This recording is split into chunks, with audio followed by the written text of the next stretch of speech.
C'est demain que le Premier ministre Édouard Philippe présentera son projet de loi pour réformer la retraite. L'occasion pour nous de traiter la question sous un angle quelque peu différent avec François Recanati. Bonjour. Bonjour. Vous êtes professeur titulaire de la chaire philosophie du langage et de l'esprit au Collège de France. Les Français sont encore dans la rue aujourd'hui. Ils n'en veulent pas de cette réforme. Est-ce qu'il n'y a pas un problème dans le langage au sein du gouvernement ?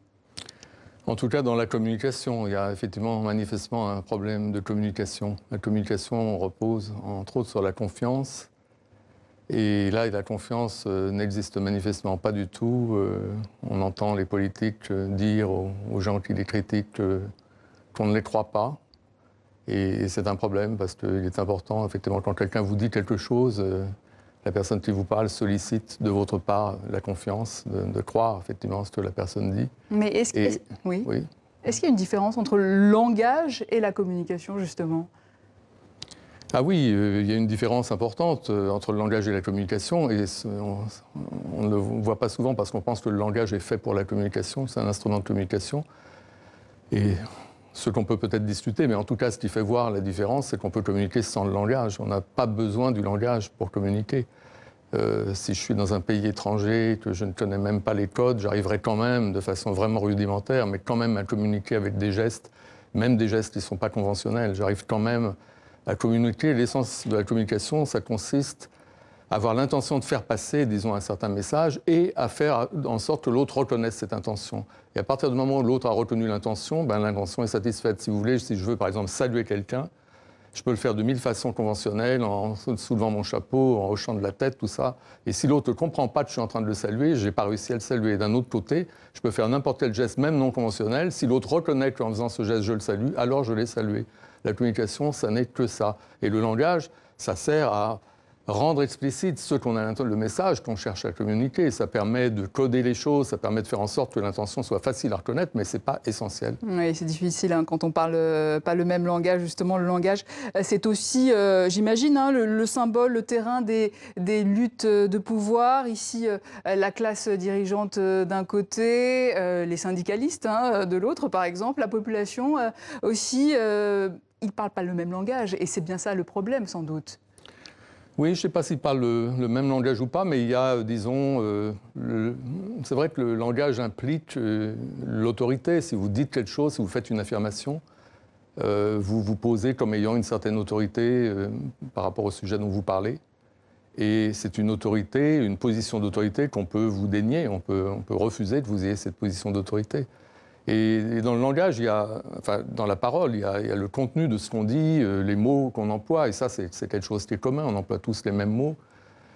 Mais au-delà de ce qu'on dit, il y a les actes de parole qu'on accomplit. Quand on parle, on accomplit un acte social, et c'est là qu'il peut y avoir effectivement des jeux de pouvoir dans les actes sociaux accomplis par la parole. Il peut y avoir des jeux de pouvoir, et il peut aussi y avoir la contestation du pouvoir qui est exprimé par la parole. Mais comment trouver un consensus alors entre ces différents langages qui luttent, qui se battent entre eux?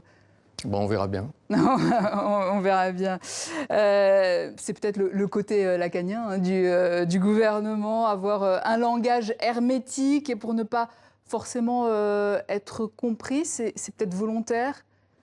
Non. On adopte cette posture.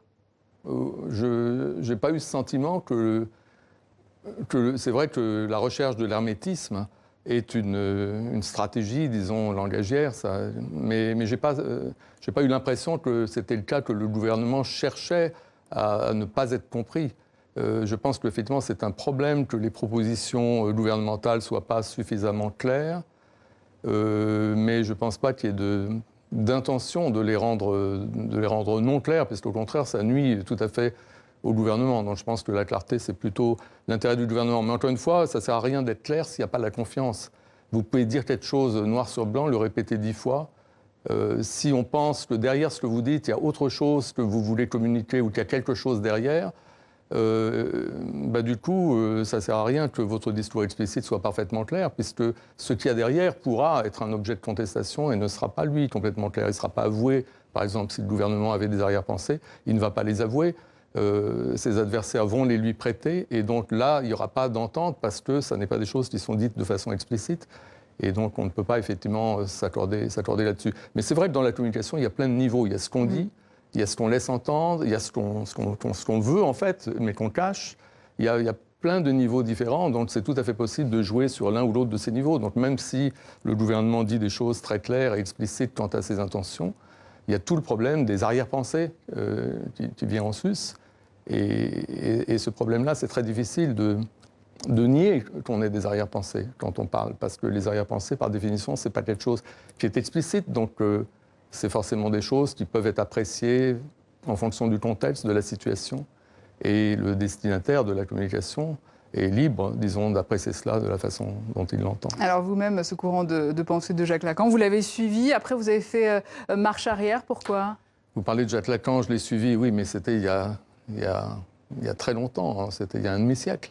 Et aujourd'hui? Je ne sais pas si c'était vraiment un demi-siècle, mais en tout cas, c'était il y a très longtemps. Et aujourd'hui, c'est plus... C'est vrai que Lacan s'intéressait beaucoup aux mêmes objets qui ont été l'objet constant de mon intérêt à travers toute ma carrière, des questions de langage, de communication, etc. Mais justement, Lacan, vous parliez de l'hermétisme voulu en l'attribuant au gouvernement. C'était clair que chez Lacan, il y avait un hermétisme voulu. Il s'exprimait d'une façon qui faisait qu'il ne pouvait pas être compris, ou pas être compris facilement. Et je dois dire que, après avoir d'abord été séduit par cette flamboyance, disons, ça m'a gêné de ne pas comprendre moi-même ce que je disais, au moment où je le disais.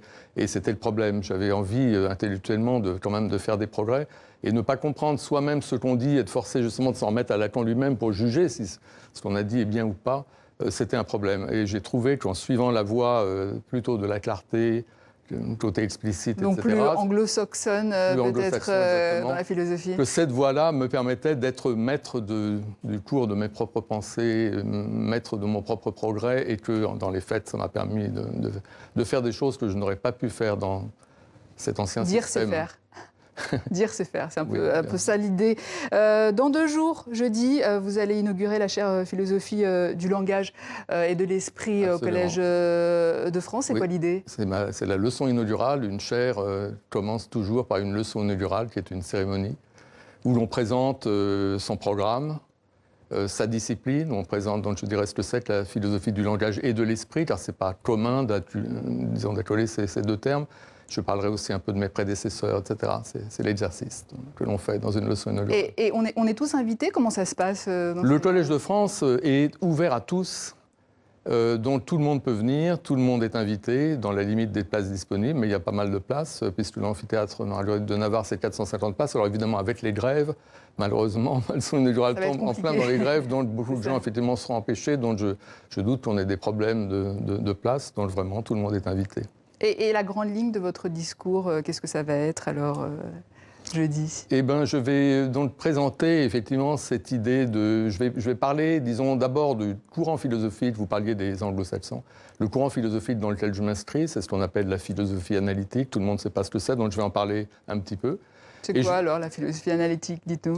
Disons que c'est un type de philosophie qui s'intéresse beaucoup au langage, mais qui met vraiment l'accent sur la communication entre les philosophes, sur le fait que la philosophie peut procéder comme les sciences. Les sciences sont intersubjectives, elles fonctionnent, c'est une communauté de gens qui avancent en se critiquant mutuellement, en se corrigeant mutuellement, ils avancent comme un corps collectif. Et en philosophie, on peut faire la même chose, et c'est ce qu'ont fait les philosophes analytiques. Mais pour ça, pour arriver à fonctionner de façon collective, à se critiquer mutuellement, il est essentiel d'arriver à communiquer, donc il est essentiel justement d'être très clair, explicite, d'apporter des arguments que les autres puissent contrôler, etc. Donc c'est une certaine éthique de l'argumentation philosophique qui a été développée dans ce courant et qui m'a beaucoup séduit quand je l'ai découvert. Et par ailleurs, le langage joue un rôle très important, justement parce que, à cause de cette pratique de la philosophie, l'analyse du langage, le fait d'expliciter, d'analyser ce qu'on dit de façon précise, etc., joue un rôle très important. Et donc, du coup, la philosophie du langage est au cœur de cette philosophie-là.